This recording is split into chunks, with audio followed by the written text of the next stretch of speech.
Sr. He was born on November 5, 1883 in Bulacan. He was musically inclined couple. His musical compositions are Ang Larawan, Harana, Maligayang Bati, Mayon, Fantasia de Concierto.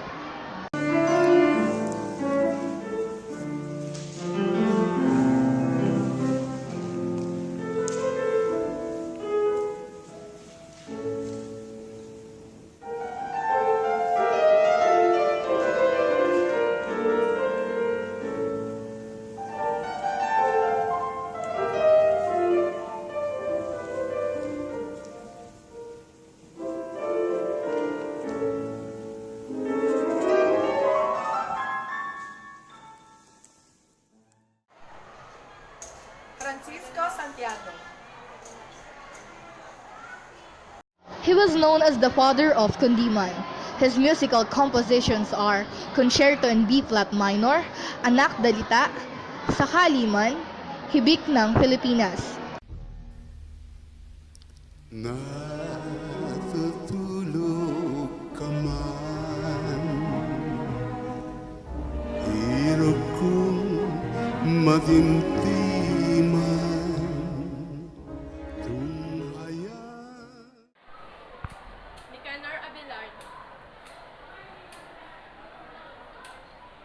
He is one of the triumvirate of Filipino.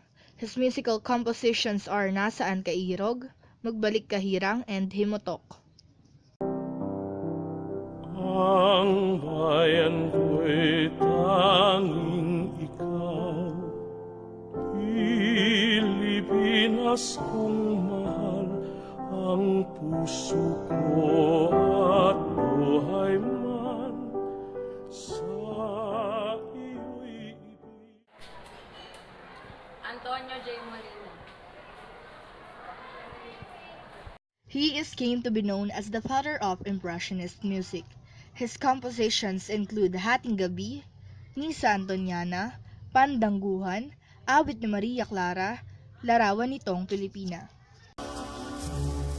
Ating gabi ngayon, anong panglaw at agaw buhay ang talaan. Hilarion Rubio E. Francisco.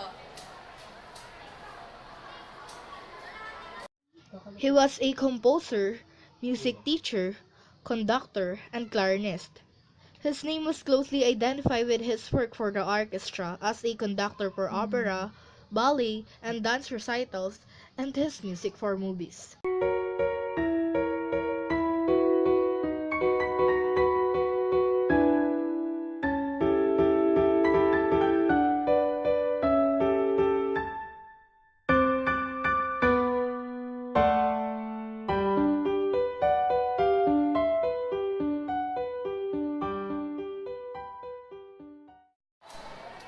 Colonel Antonio Buenaventura. He promoted Philippine music by extensively using folk materials in his works. He restored the Philippine Constabulary Band in 1945, which was considered one of the best military bands in the world.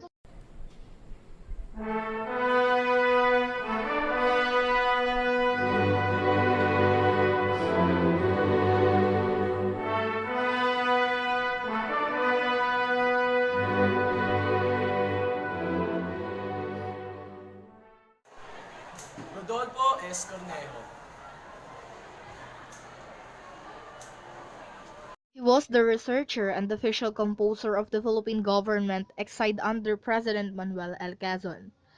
He served as pianist director of a USO concert unit that entertained the Allied force during World War II.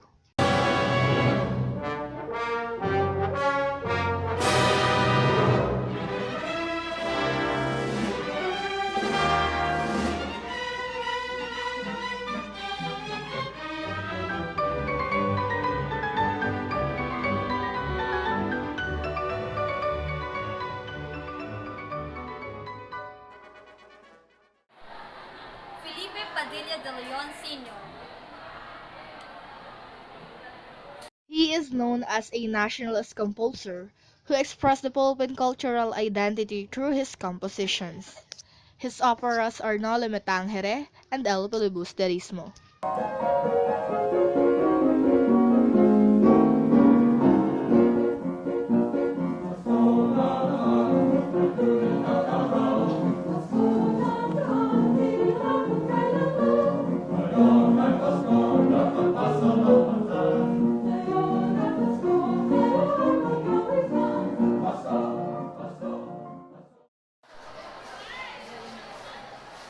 San Pedro. He is known as a romantic nationalist. His compositions include songs, piece for violin, cello, and chorus and works for the symphonic band. Sana'y di mawaliw ang aking nang munti pang bata sa piling ni nanay.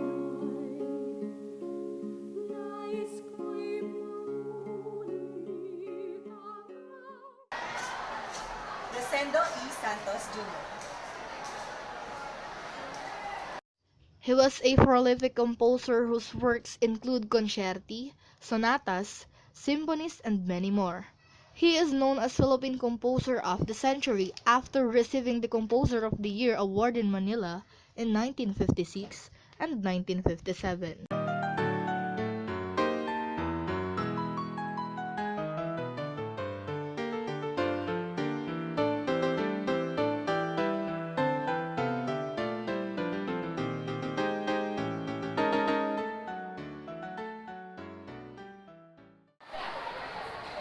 Alfredo Buenaventura.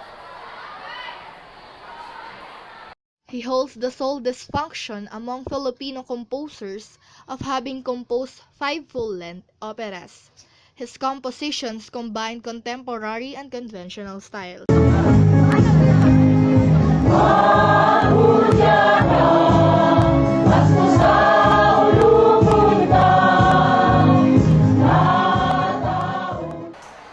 Cipriano Ryan Criabiao.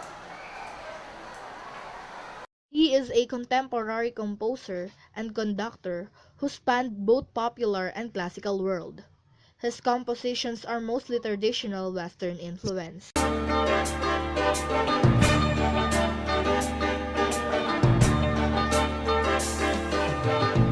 Mula nung ako'y natutong umawit, naging makulay ang aking munting daigdig. Tila ilog pala ang paghihirap.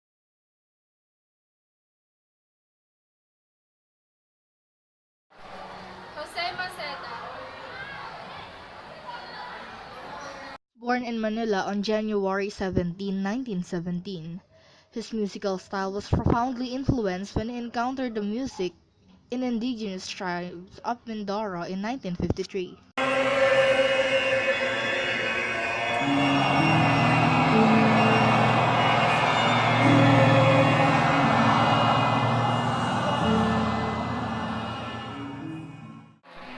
Lucrecia R. Casilang. Her compositional style demonstrated a fusion of Eastern and Western styles. She particularly known as incorporating indigenous Filipino instrument into orchestral productions.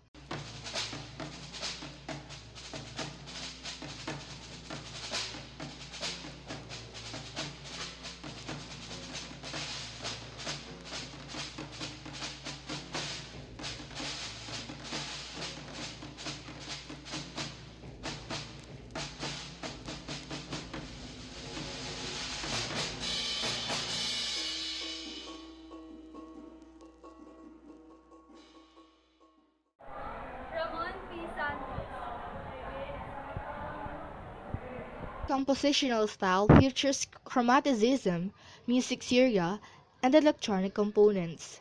He is also a national artist for music.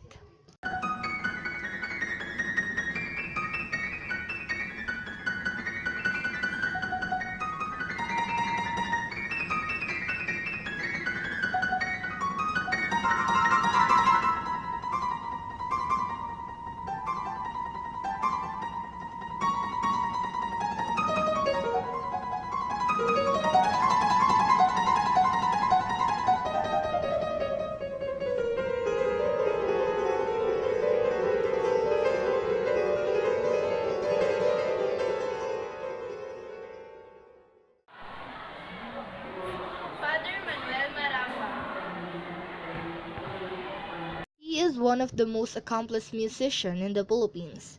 He is best known as a liturgical composer whose body of works lean towards religious figures and events.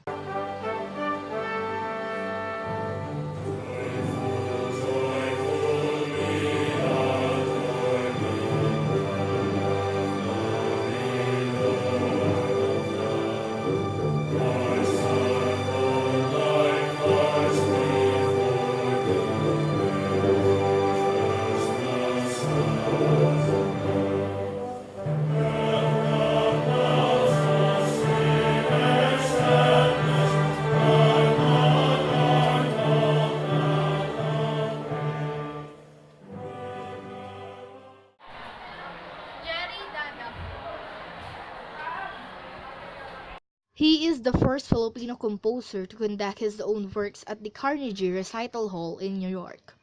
His musical play are Andres Bonifacio and Dakilang Anak Pawis. At sana'y magtiis, kasiyahan namin magbanat ng bisig sa angat naming undan ang ating daigdig. Dugha man at salat itong aming buhay, dapat kaming lingkod ng aming bayat lahi. Ang pangarap namin sa sangkatauhan ay pagkakaisa at pagmamahalan. Ang pangarap na Francisco Feliciano. He was an avant-garde composer and conductor for band and chorus. He is one of the Asia's leading figures in liturgical music, having composed hundreds of liturgical pieces.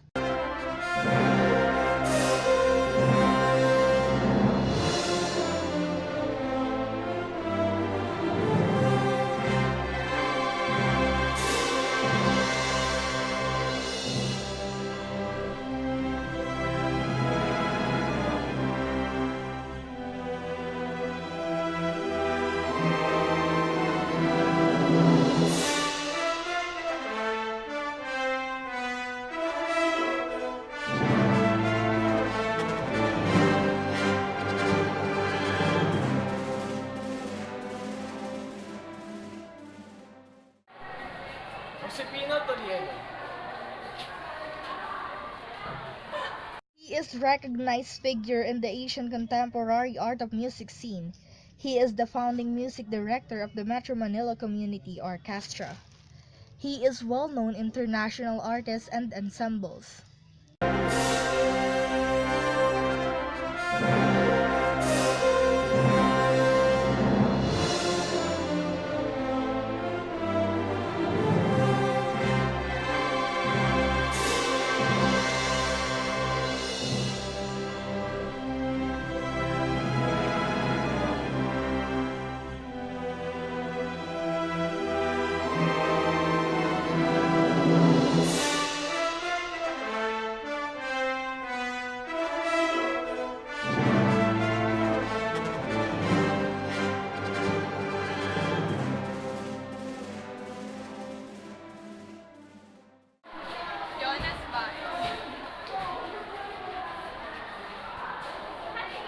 He is the Associate Professor in Composition and Theory, Ethnomusicologist, and many more. He is known for writing music, utilizing unorthodox musical instruments such as beanpod, libs, iron nail chimes, and many more.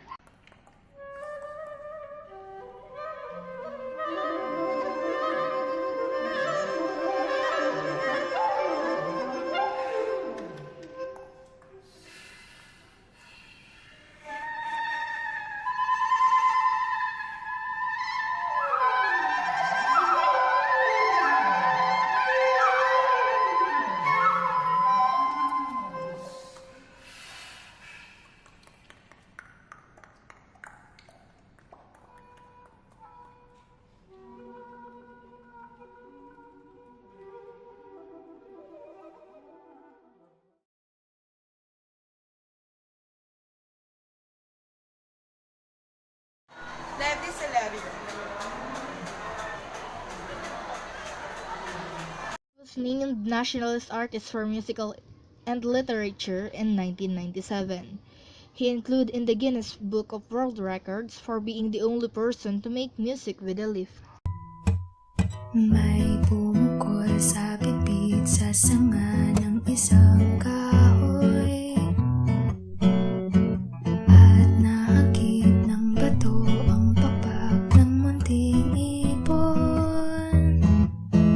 Dahil sa sakit, di na nakaya pang lumipad at ang nangyari ay nahulog, ngunit parang taong bumikas.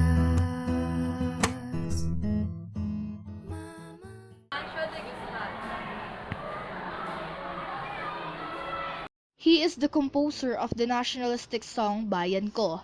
He acknowledged as the Dean of Filipino movie composers and musical directors.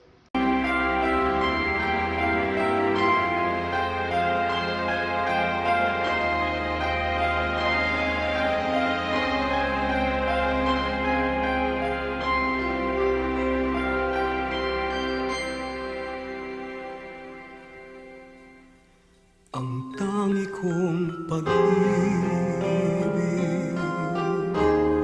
ay minsan lamang, ngunit ang iyong akala ay hindi Miguel Velarde Jr. Was a composer, conductor, and musical director. He composed the popular Dahil sa Iyo in 1938. He received the Gawad CCP para sa sining in 1986.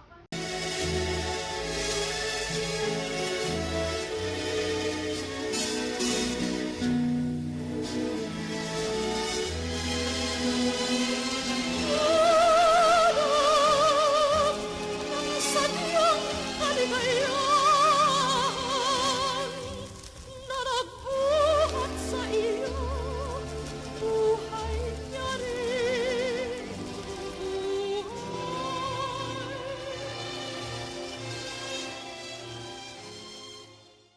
Santiago Suarez. He was an accomplished composer of traditional Filipino love song. His popular works include Dungawin Mo Hirang, Bakya Mo Neneng, Caprichosa, Salibis ng Nayon, and Katakataka.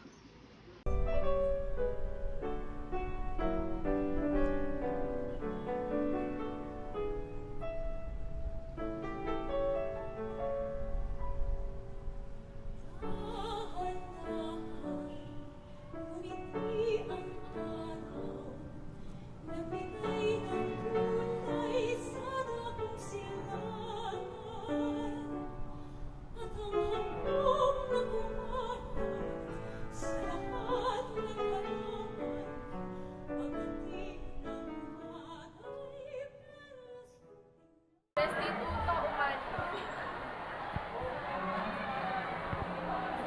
He was a composer, teacher, and musical arranger. He was the one who arranged the Philippine national anthem.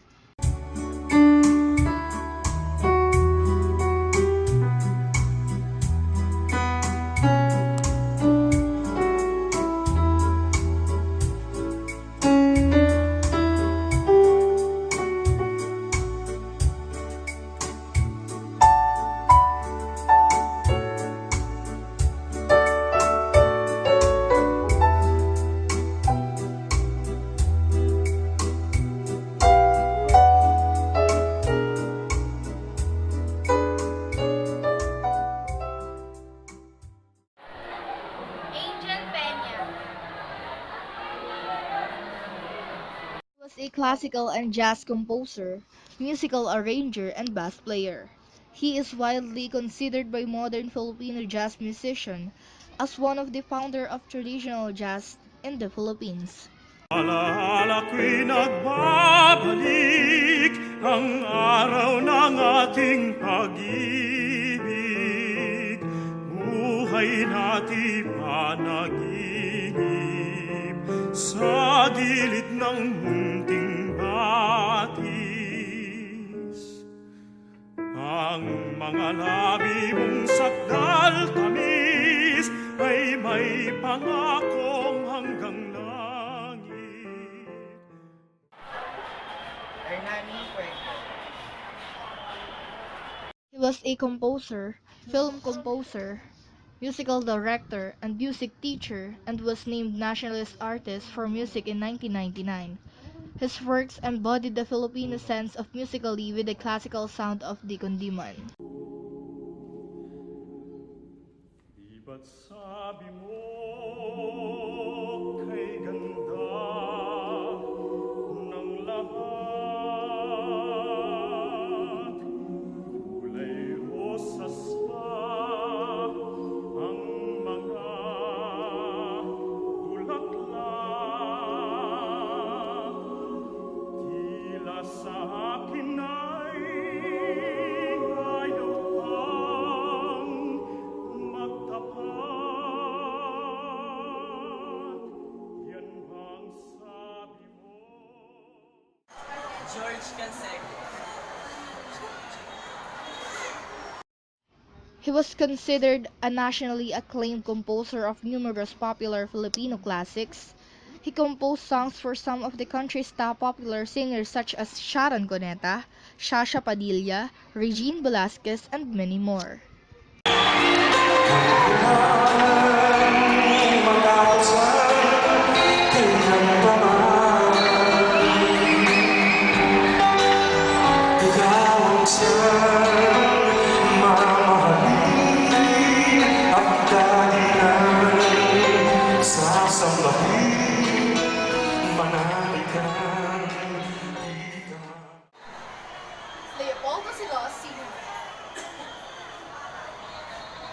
He was a composer, singer, and musical arranger.